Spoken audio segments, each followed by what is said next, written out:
Silverwhite script liner. These short-handled brushes are available in a range of sizes. This series features high-quality synthetic Japanese filaments, and each of those filaments vary in diameter, so this means that your liner can hold more paint and it's going to resist dripping.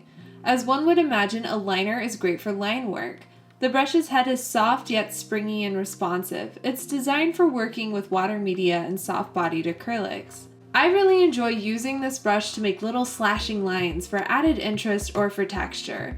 Here I'm using a liner in a background pattern on an ink drawing. I was pleased that I could get continuous clean lines even on top of textured cold press paper.